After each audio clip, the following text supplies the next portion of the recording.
There is a difference between owning your flaws and your darkness and wearing your demons as a badge. In this video, we're going to take some time to talk about the difference between honesty and ego tripping. Let's get it.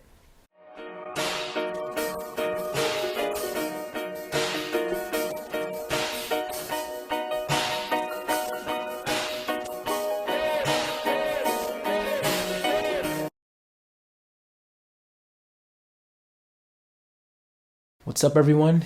If you do not know me, my name is Denzel Mensah. I'm an ENFJ 9-wing-1 social sexual. I'm also a life personal development and relationship coach. If you want any information on that, you can find it on denzelmensah.com, where I offer my services. And today I want to talk to y'all about this whole idea of pretty much owning your darker parts. Now, it seems like everybody loves to talk about darkness, loves to talk about their shadow side, loves to talk about like, oh yeah, I love the darkness, the raw, the authenticity in people, and all of that. And I feel like, number one, made a video on this some years back asking, are you really a safe space? Because I think a lot of people believe themselves to be someone that's like, yeah, I can totally handle somebody's darkness. But then now comes the question, like, what do you mean by that? Like, how do you define darkness? Because some people, they'll tell you like, oh yeah, like darkness is this, that, and they'll share their darkness. And then you end up seeing that it's like somebody who usually gets straight A's in a class, but now they're crying because they got a B- or a C+. What do you think the people who actually are used to getting like C+ and stuff like that, and now they got a D or an F, are going to do? They're not going to come to you telling you about their darkness or whatever, because if they just saw you crying about your C+ grade or even a C- grade, when they're looking at an F or a D, what they perceive to be a D, then obviously your scales of what darkness is very different. So I get that, and it's like we have to be careful of what exactly like we're asking for. If we're really asking to see somebody's darkness, I know for me, personally speaking, every single time that I have made space to receive somebody's darkness, to hear somebody out and all of that, I have been 1,000% like fully prepared for like, if this person told me the most heinous, worst stuff, I can hold that space for them. And it's not to say that I am approving of what they're doing or what they did or anything like that, but it's more so just holding that space. Like, all right, cool, I'm withholding my judgment. We can talk about this, or even if you don't want to talk about it, I'm glad that you at least had somebody to share that with. And a lot of times I also think of Iroh from the Last Airbender, Avatar, where Zuko was in a really dark time.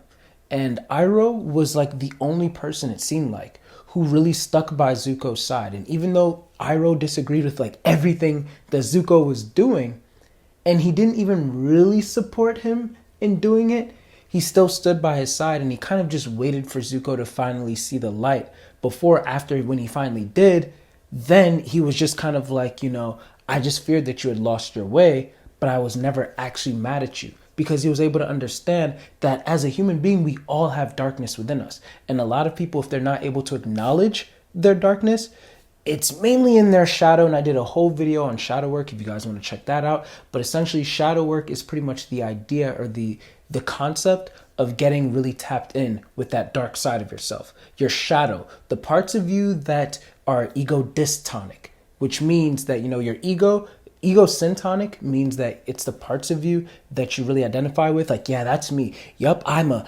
helper. Yup, I'm a very good person. Yup, I do things for people that they would never do for me. And, I'm just so kind. Those are all like ego syntonic things. But ego dystonic things are usually the things that we don't identify with. Like, yeah, no, that's not me. Nope, I do not relate to that. That's totally not relatable, whatever. Or like, when we act out of character and it's like, that wasn't me.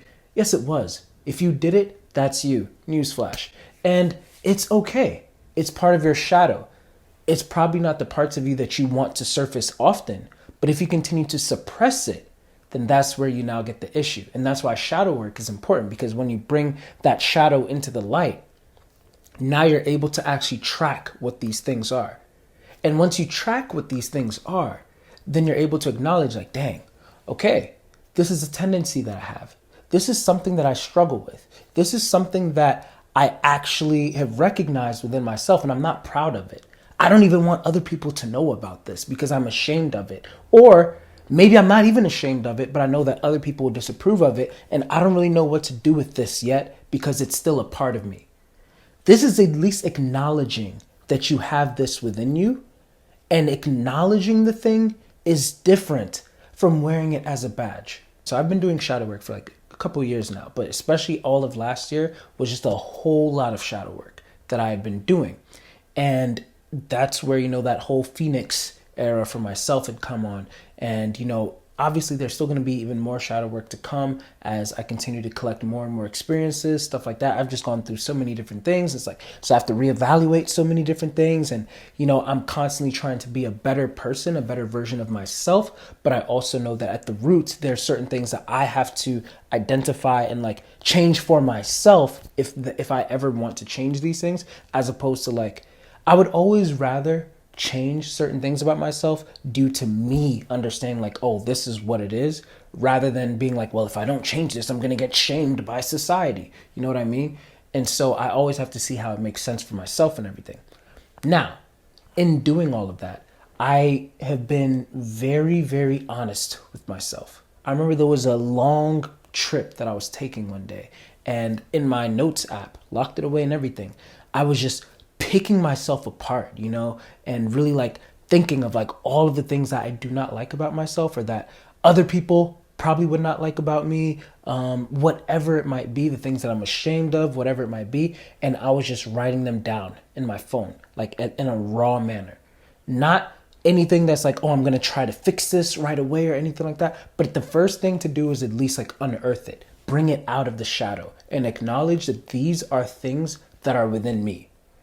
Now that I've acknowledged it, I do have the opportunity now to be like, okay, I'm gonna work hard to like fix these things and boom, boom. Or I could even just be like, all right, now that I've acknowledged it, I'm just gonna watch them, because I might not even know how to fix it yet. I might still struggle with that. Some of these things I even like own it just up front.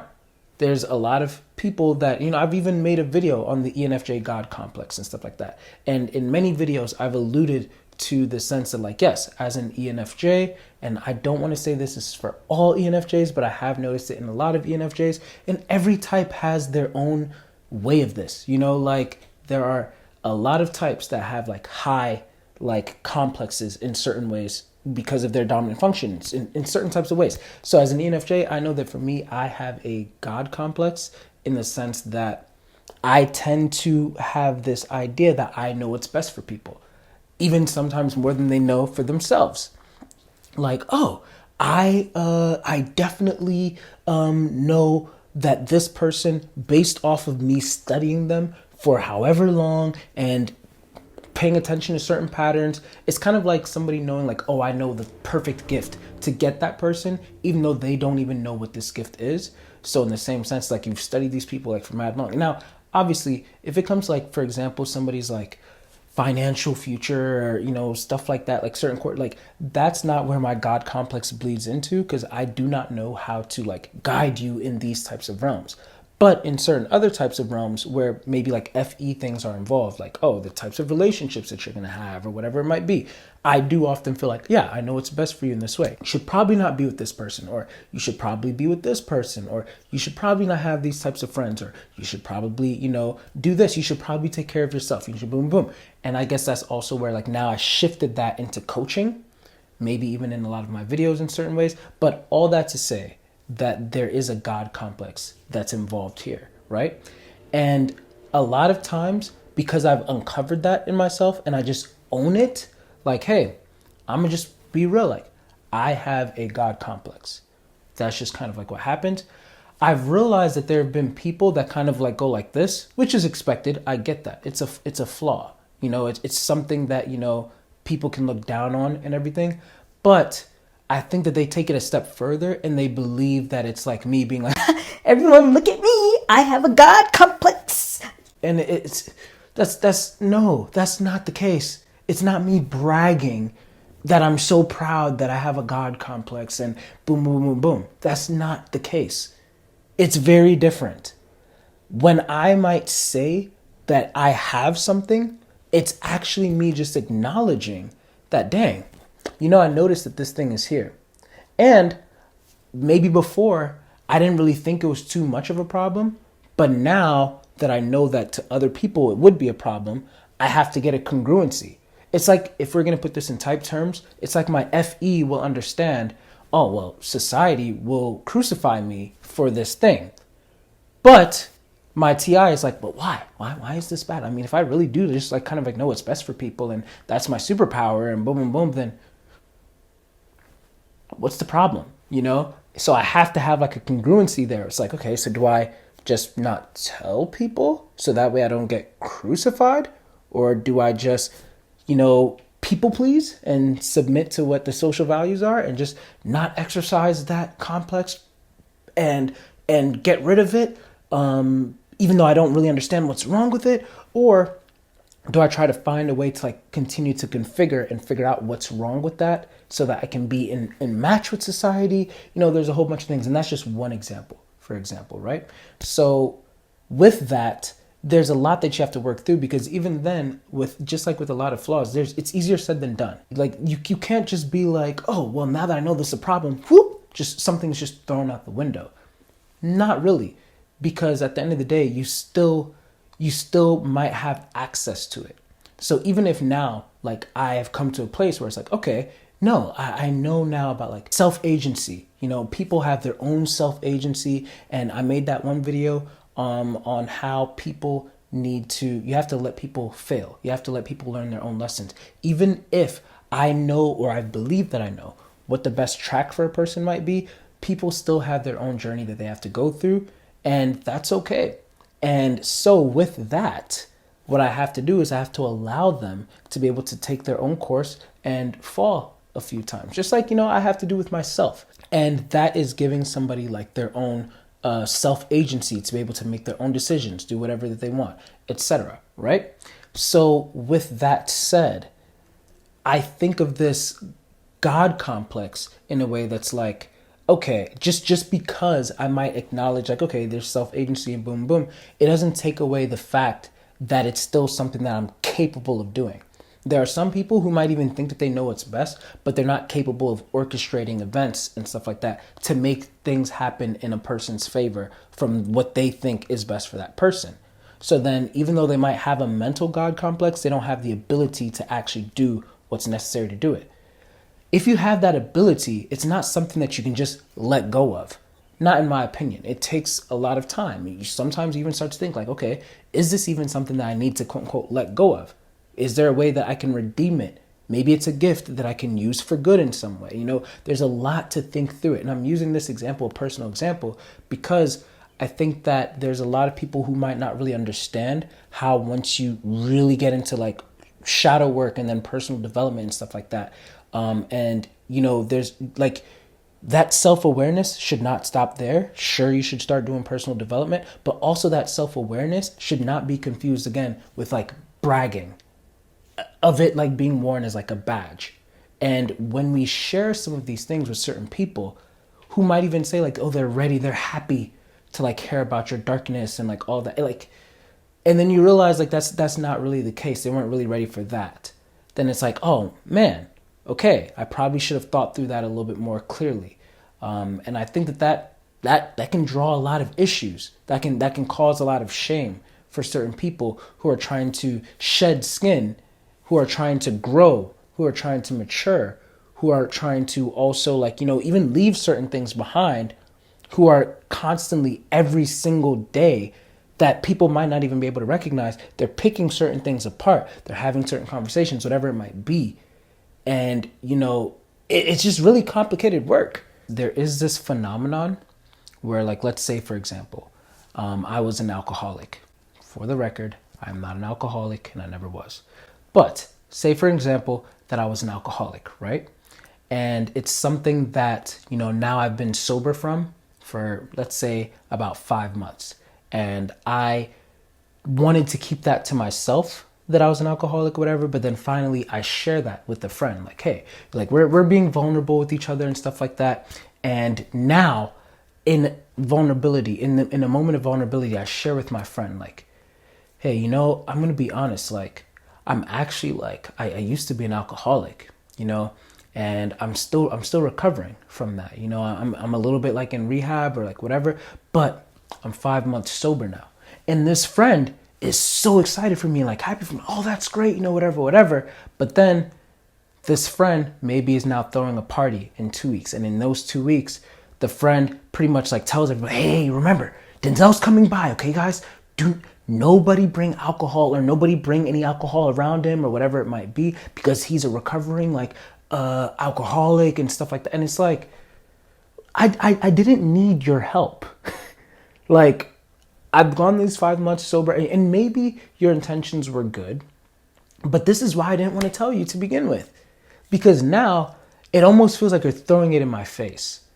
Like, I have been able to come this far, like without it. If I need your help, I will ask you, but I told you that in confidence, and now, even with good intent, you are trying so hard to like protect me. Hey, Denzel, is that orange juice? Have anything interesting?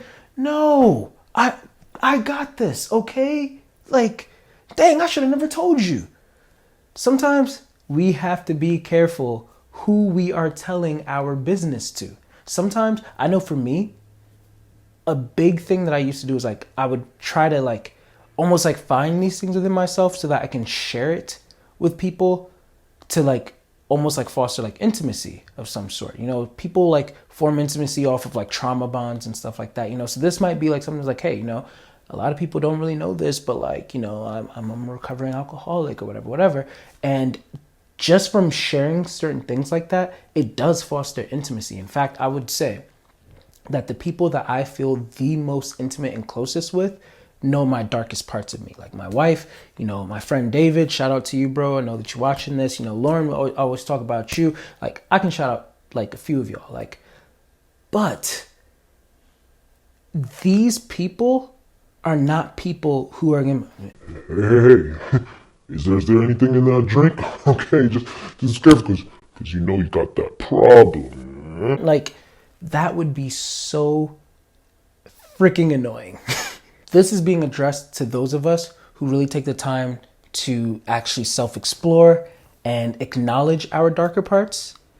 Now you have to be careful with who you share those dark parts with. Secondly, those who do provide the space and get to hear about that, please acknowledge that that's vulnerable information. And do not throw it back in the person's face in either a way of trying to protect them or in defensiveness. Like, well, how can I even trust you? You told me that you used to be an alcoholic. Whoa. And I get that, because it's like, okay, that's fair. That's fair. That is fair. But now it's like, man, I'm going to be real. I wish I never told you that I used to be an alcoholic, because now you're kind of using it against me, and I'm trying to actually get away from that.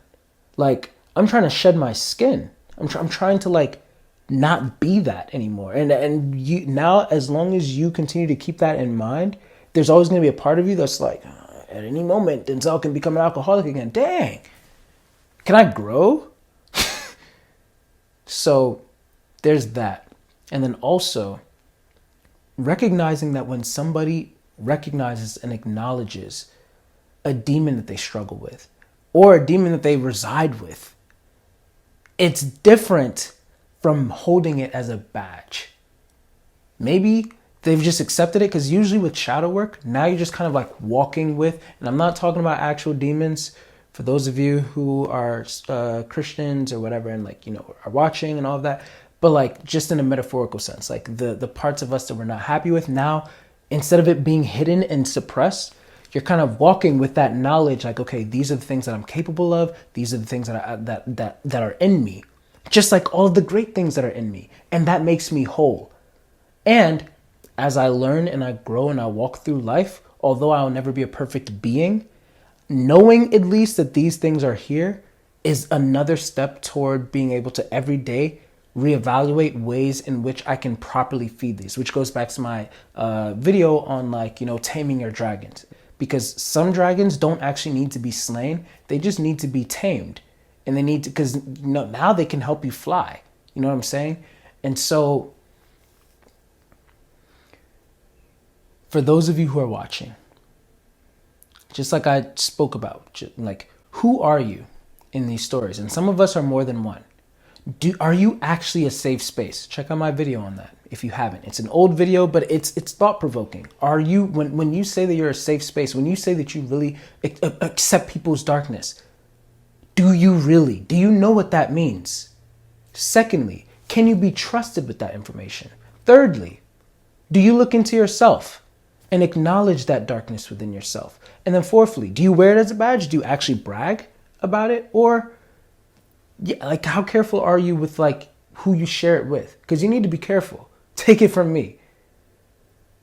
I want these thoughts, and I want us to like continue to, I guess, evaluate what it really means to be intrigued with other people's darkness, to be intrigued with our own darkness, to acknowledge it. So, in the comments, let me know what y'all think about all of this. I would love to hear it. I know I referenced a lot of videos in this one, but I really do think that they would be great if you guys check them out. Yes, they're not with the fancy camera and the microphone and all of that, but they were good think pieces. And I think that it might help you out. Again, if you would like to even talk to me one-on-one about this, I offer coaching at denzelmensah.com. You can book any services there with me, and we can make this happen. But yeah, thanks for taking some time to listen today. Do not forget, you matter. Done. Thank you for taking the time to watch that video. And if you enjoyed that, please like and subscribe. It actually really helps out my channel a lot, so that more people who actually care about what I want to say can actually find me a lot more easier. Also, if you did enjoy it, then maybe you'll enjoy a lot of my other content as well. So be sure to check out some of my playlists where you'll be able to find a lot of my older videos and older content. And last but not least, if you would like any profiling sessions or coaching sessions, be sure to check out denzelmensah.com, where you'll be able to book me and you'll see the rest of my services. But thanks again, and have a great day.